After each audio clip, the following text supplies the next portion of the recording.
Malfunction indicator lamp open, meaning on. I don't see it lit. You're not gonna believe what I found. It's a big surprise to me. G'day folks, it's DIY Guy 123 here, bringing you another do-it-yourself video. A friend of mine has this 2014 Hyundai Elantra and she said, hey, would you take a look at it? Sure. Well, on the drive over here, I realized it's only running on somewhat less than 100% power. It's misfiring, but I was pretty worried because there was no check engine light lit up.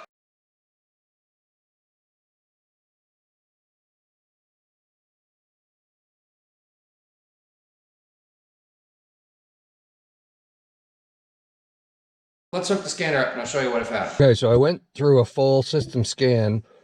Okay, so it's got one engine failure, and I've had the engine running after clearing the codes. So it's a P0017 crankshaft position, camshaft position, correlation, bank 1 sensor B. That's on the exhaust side. The continuously variable valve timing state is currently passive. I don't have the engine running, that's fine. Current position of inlet camshaft bank 1. Current position of exhaust camshaft bank 1, and then camshaft position set point for intake and exhaust. And so they're currently set to where they're supposed to be. What I'm going to see is if, when we start this up, the exhaust one doesn't follow where it's supposed to be. So like right now it's supposed to be minus 112.8, and it is minus 12.8. I'm going to be curious when I start it up to see if there's a difference there. CVT state goes to active, available, limp mode. Now, if you look at the current position of the exhaust set point, it's supposed to be minus 112.8, and where it actually is minus 113.1.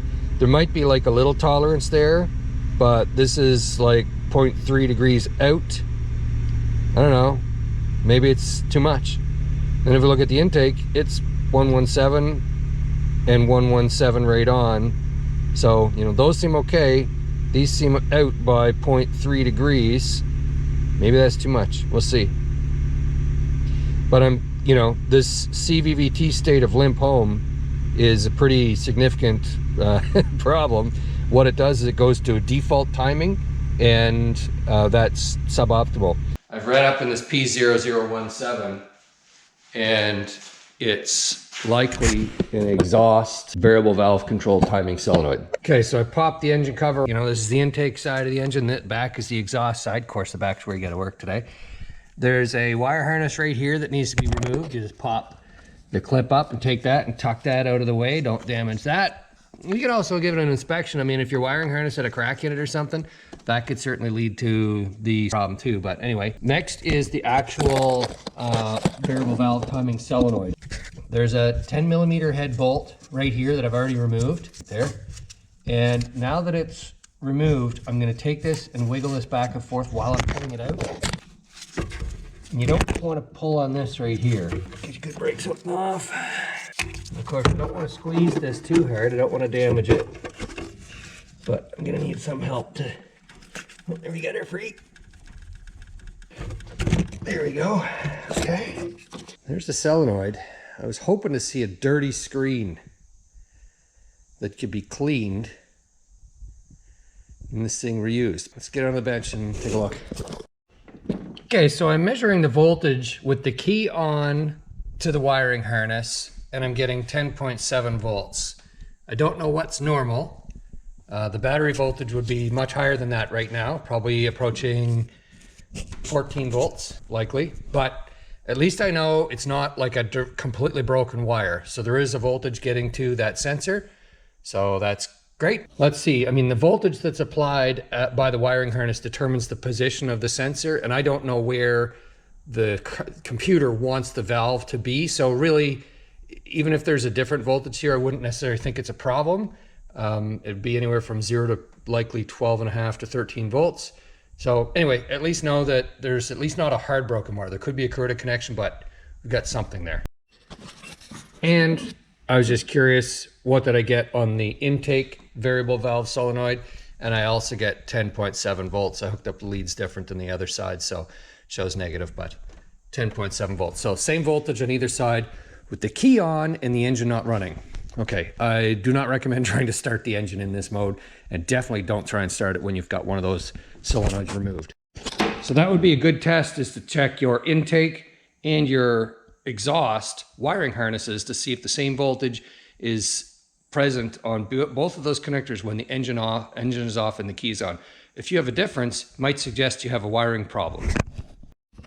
Okay, so I measured the two leads on the solenoid itself, and I got 10.6 ohms, which I think is maybe a little high, but it's pretty close to the spec. I've seen people say these things should be between 8 and 12 ohms, so it would be within that spec right in the middle. But I've also seen a service bulletin for Hyundais, but not for this year, that says they should be closer to 6. So I'm unsure what this really should be. So I've got some leads hooked up to the battery.